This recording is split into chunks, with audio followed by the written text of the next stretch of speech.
اعوذ باللہ من الشیطان الرجیم بسم اللہ الرحمن الرحیم ناظرین محترم و سامعین کرام السلام علیکم ورحمۃ اللہ وبرکاتہ۔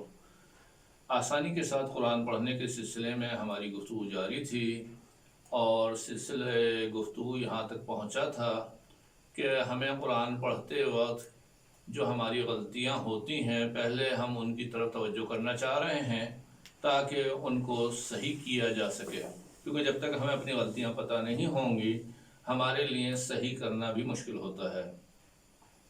تو عام طور پہ جو ہم غلطیاں کرتے ہیں اس میں پہلی غلطی ہم نے آپ کے سامنے پیش کی تھی کھینچنے کی مقدار، کہ ہم کھینچنے کی جو مقدار زیر زبر پیش کی ہوتی ہے یا حروف مد کی ہوتی ہے یا مد کی ہوتی ہے، عام طور پر اس میں تناسب کا خیال نہیں رکھ پاتے، جس کی وجہ سے غلطیاں ہوتی ہیں، وضاحت ہو چکی ہے۔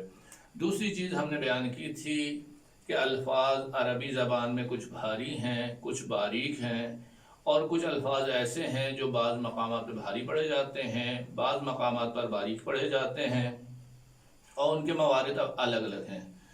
اردو زبان میں یہ نظام موجود نہیں ہے کہ الفاظ کو بھاری یا باریک کے ذریعے سے تبدیل کریں۔ عربی میں ہے، سین کو ہم بھاری پڑھ دیں تو لفظ صاد میں تبدیل ہو جاتا ہے، اسی طریقے سے اگر لفظ تے کو ہم بھاری پڑھ دیتے ہیں تو وہ توئے بن جاتا ہے، لفظ زال کو اگر ہم بھاری کر دیں تو وہ زوئے میں تبدیل ہو جاتا ہے، اور یہ غلطی الفاظ کی غلطی ہوتی ہے جس سے لفظ، تلفظ اور معنی بدل جاتے ہیں، اس لیے اس کا بھی ہمیں خیال رکھنا چاہیے۔ تیسری غلطی جس کی طرف ہم نے اشارہ کیا کہ ہم اپنی زبان کے لہجے کو دوسری زبان میں جو استعمال کرتے ہیں یہ غلطی شمار ہوتی ہے۔ اگر اسی زبان میں مختلف لہجے موجود ہیں اور ان لہجوں کو ہم اختیار کریں تو وہ غلطی شمار نہیں ہوتی ہے۔ اگرچہ کہ لہجے کی غلطی میں فصیح اور بلیغ والی بات آتی ہے لیکن نماز غلط نہیں ہوگی، لیکن اپنی زبان کا لہجہ دوسری زبان میں استعمال کریں تو وہ غلطی شمار ہوتی ہے۔ چوتھی غلطی جس کی طرف ہم اشارہ کرنا چاہتے ہیں وہ ہے ہمارے تاثرات۔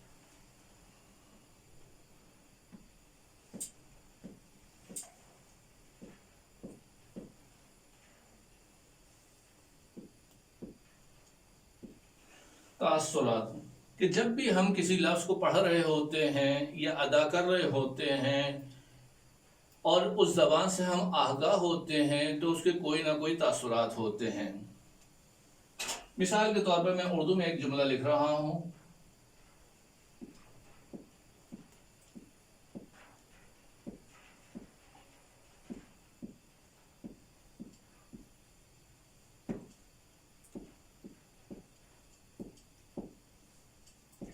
اس کو ہم اردو میں کس طریقے سے ادا کریں گے؟ آپ سوچئے، پڑھ کے دیکھیے،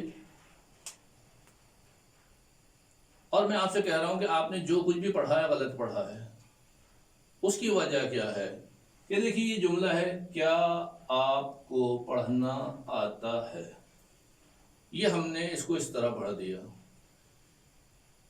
اسی جملے کو ہم سوال کے لیے استعمال کرتے ہیں، جملہ سوالیہ بناتے ہیں اور سامنے والے سے پوچھ رہے ہوتے ہیں کہ کیا آپ کو پڑھنا آتا ہے۔ اسی جملے کو ہم ادا کر رہے ہوتے ہیں تعریف میں، کیا آپ کو پڑھنا آتا ہے، اور اسی جملے کو ہم توہین میں بھی استعمال کر رہے ہوتے ہیں، کیا آپ کو پڑھنا آتا ہے۔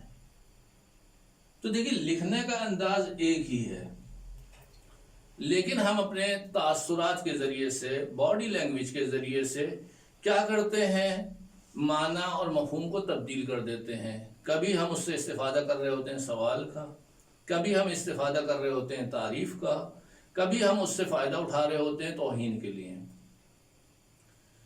اور اس سے معنی اور مفہوم بدل رہے ہوتے ہیں۔ یعنی یہ وہ چیزیں ہوتی ہیں جو معنی کو تبدیل کر رہی ہیں۔ اگر معنی تبدیل نہیں ہو رہے ہوتے تو کوئی مشکل نہیں تھی، لیکن معنی تبدیل ہو رہے ہیں، اس وجہ سے ہمیں خیال رکھنا ہے۔ اگر میں آپ کو سادہ سی مثال دوں، آپ کسی شادی کی محفل میں جاتے ہیں اور مبارکباد پیش کر رہے ہوتے ہیں تو آپ چاہیں یا نہ چاہیں آپ کے ایک تاثرات خوشی والے ہوتے ہیں۔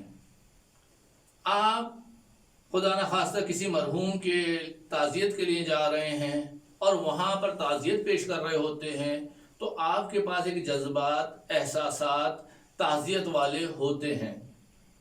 آپ فضائل پڑھ رہے ہیں تو آپ کا ایک انداز ہوتا ہے، آپ مصائب پڑھ رہے ہیں تو آپ کا ایک انداز ہوتا ہے، آپ تعجب کر رہے ہیں تو ایک انداز ہوتا ہے، آپ لطیفہ بیان کر رہے ہیں تو آپ کا ایک انداز ہوتا ہے۔ یہ تاثرات الفاظ کے ساتھ ساتھ معنی کو بھی بدل دیتے ہیں۔ جب کہ ہم قرآن پڑھ رہے ہوتے ہیں تو ہمیں اندازہ نہیں ہوتا کہ ہم کیا پڑھ رہے ہیں، لیکن اہل زبان جب اس کو سن رہے ہوتے ہیں تو وہ محسوس کر لیتے ہیں کہ سامنے والا سمجھ نہیں رہا، یہ پڑھ رہا ہے۔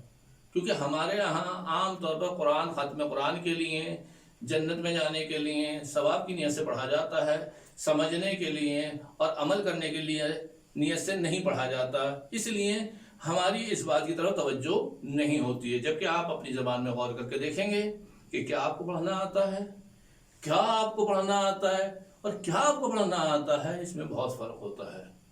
خوشی کی محفل میں، غم کی محفل میں تاثرات مختلف ہوتے ہیں، اس لیے آیات قرآنی کو پڑھتے وقت بھی ہمیں تاثرات کا خیال رکھنا ہوتا ہے۔ آج کے جلسے کو ہم یہیں تک اختتام تک پہنچاتے ہیں۔ اگلے جلسے تک کے لیے اجازت دیجیے۔ السلام علیکم ورحمۃ اللہ وبرکاتہ۔